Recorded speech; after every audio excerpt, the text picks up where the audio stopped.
everyone, welcome back to the channel. It's 007 here.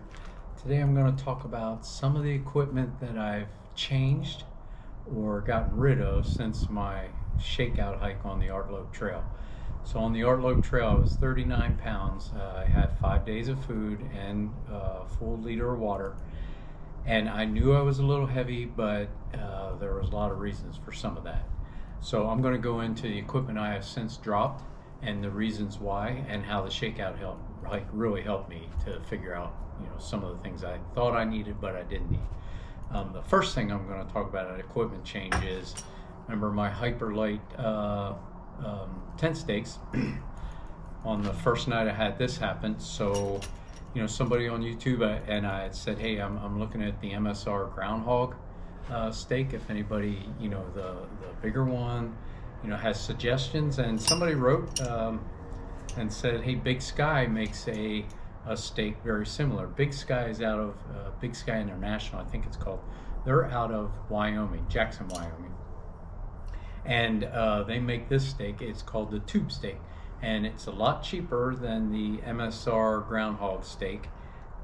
So I'm replacing my 4 base stakes that I had the Hyperlight for with these tube stakes, and I'll let you know how that all works out. But weight wise, the Big Sky are heavier, but it's all 4 is like this is half an ounce heavier than this, so it's really small amount that they're different. So yeah, I wanted to let you know that change that I'm doing right off the bat. So the biggest change probably between the Artlope and Appalachian Trail for my loadout is the bear vault. So I will have, I have the Hilltop bear bag with the hanging kit. That's what I'm planning on using on the Artlope Trail. So that'll take the place of this big mamma jamma right here. This thing is, I think, 2.5 pounds. 2.6 pounds maybe, just the bear vault, and so pretty happy to get rid of that. I only had it on the shakeout on the Artlope is because it's a requirement to take it on the Artlope Trail, so we did.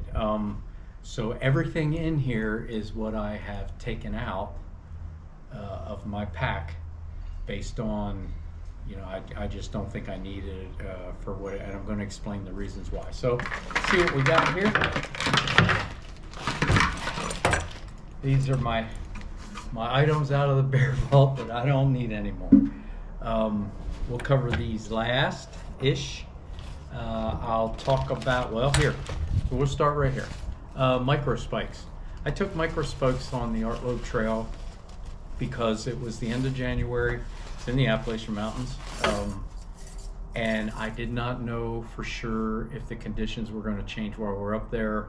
It turned out it was beautiful every day, no snow on the ground, but I was ready just in case.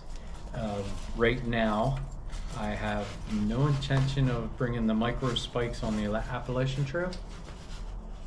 I am following quite a few folks that are on the AT right now going through Georgia and some through the Smokies. Now I have seen in the Smokies, there's some snow there.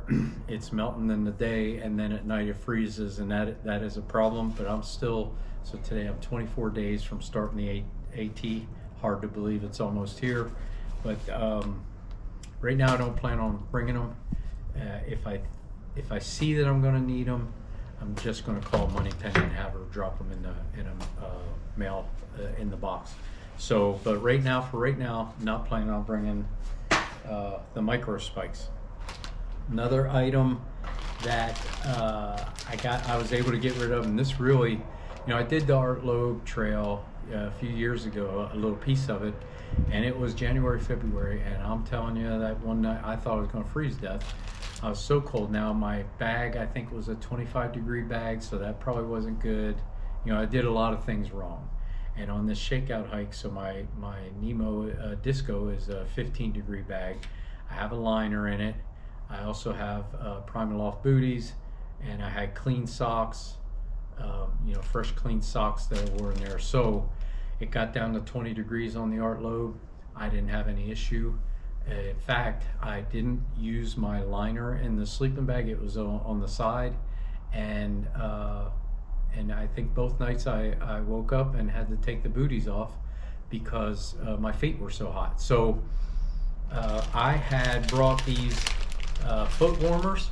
I had enough for each night, just in case I needed them, because I didn't want to take that chance. And I was going to base my AT pack out on how that went with the Art Loeb, and I was really hoping for some cold weather, and it was cold. It got down just around 20 degrees, a little under.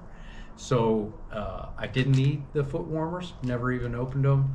So these get to go away, which is good because they're kind of heavy. Another piece of equipment that I had, my GoPro, I have a mount on my trekking pole.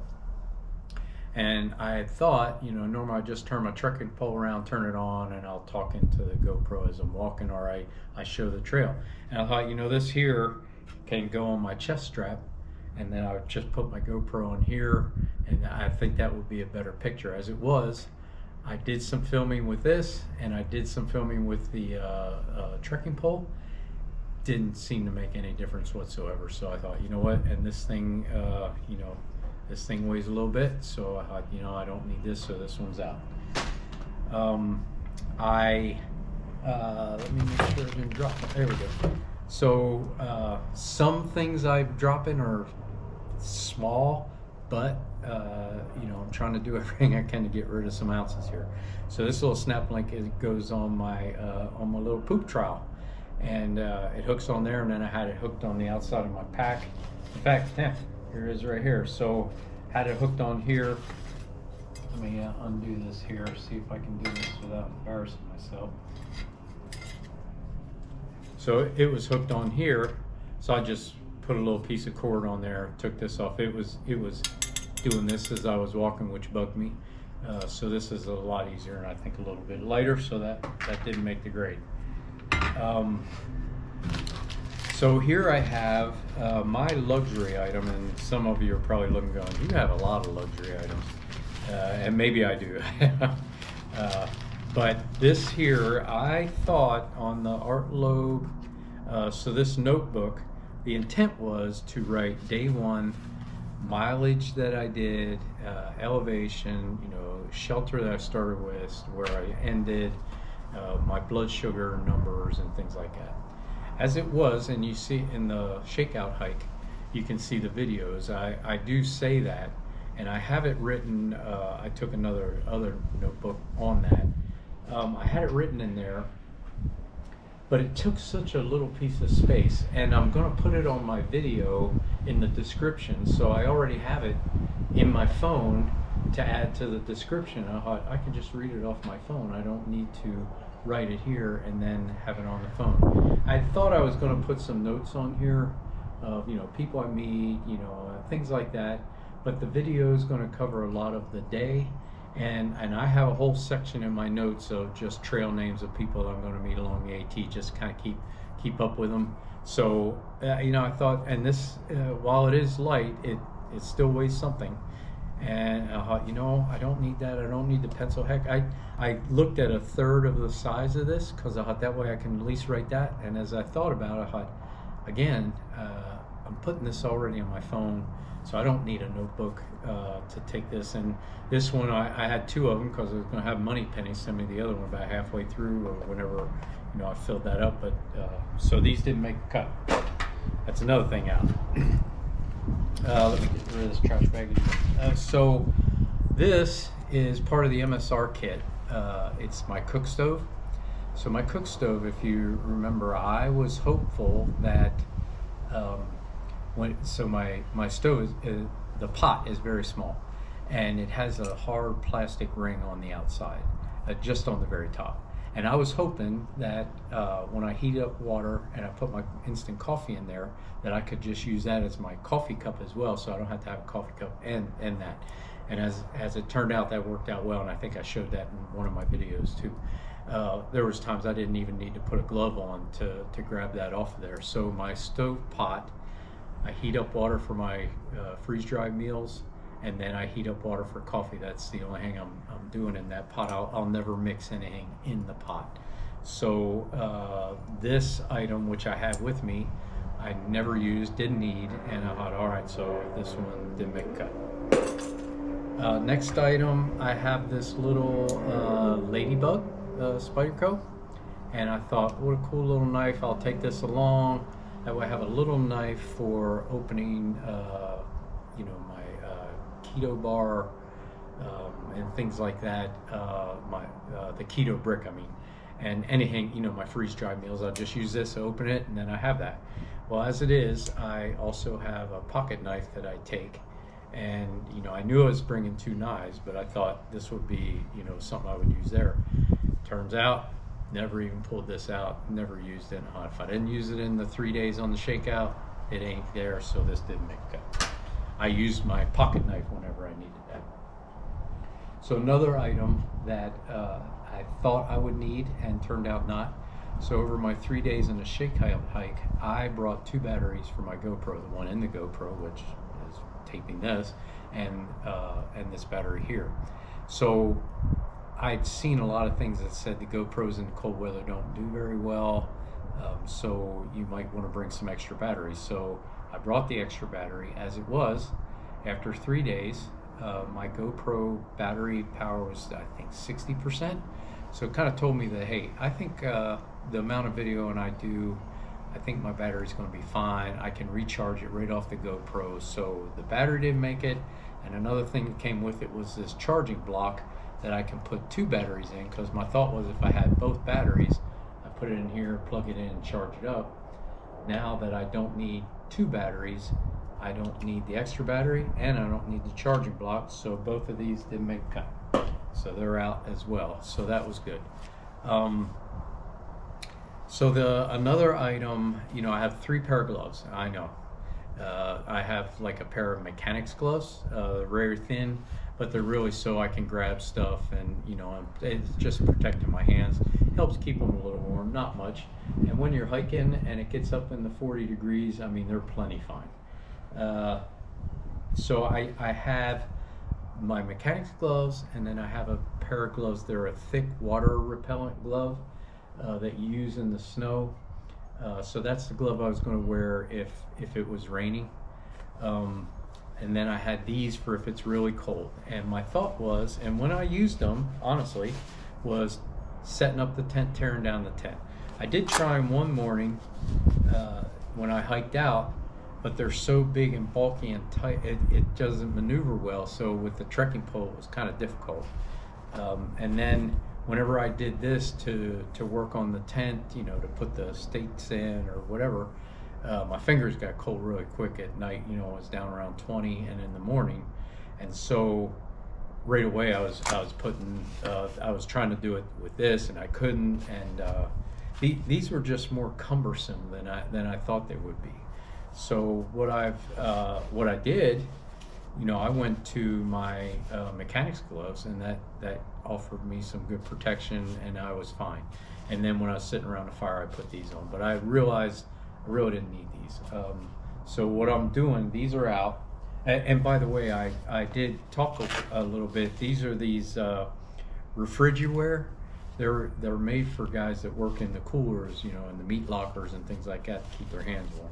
So they're out. What I am going to do, I have these OR gripper gloves. They're a wind stopper glove, and I can wear these over my mechanics gloves. If it gets real cold, then I have something there that'll add another level to keep warm. Keep in mind, I'm starting the end of March, so, you know, where I am expecting some cold days, I'm not expecting it to be cold from, you know, 20-something March to, to June. So we'll see how that goes. So that's the gloves there. I also wanted to, so 39 pounds is what I had on the Art Loop Trail, and that was with 5 days of food and a liter of water. I don't have my full weight with 5 days of food and water, but I do know that right now I am at 25 pounds without food and water in my pack. And so my food and water for 5 days is around 8 pounds ish. So, you know, that puts me around 33 pounds, 32 and a half, 34. So that's the weight I'm going with. You know, some of the things that that I know I'm not going to have for the whole trail, but I know that I'm taking along with me because they're a comfort item and it could be cold.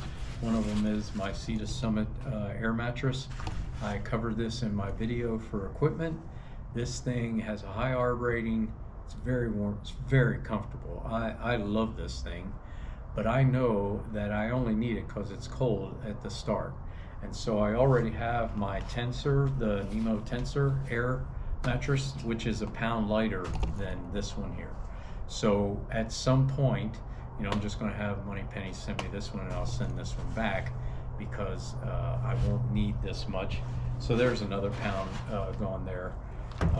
My booties that I have in my sleeping bag, once, you know, I'm comfortable that I don't need those any longer for my feet to be warm in the bag, you know, for cold nights, then they'll go.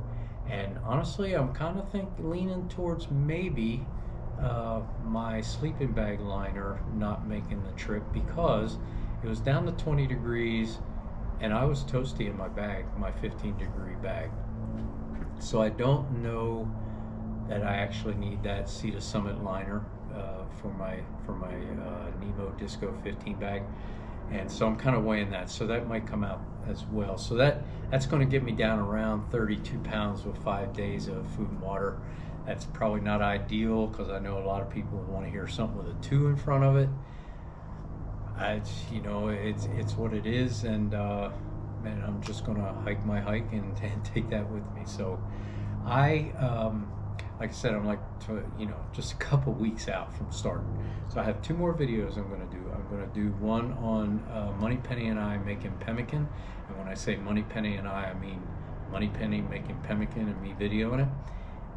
Because I owe that to a lot of people, and we're getting ready to make it for to pack for the trail. And you know, I am going to hike for a cause. I am not. You won't see a link to you know, donate money to me.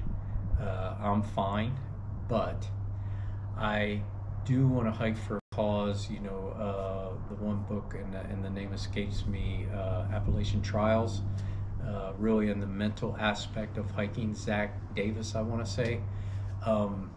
You know, he talks about having a reason to hike other than all your other mental problems that you're going to go through on the AT.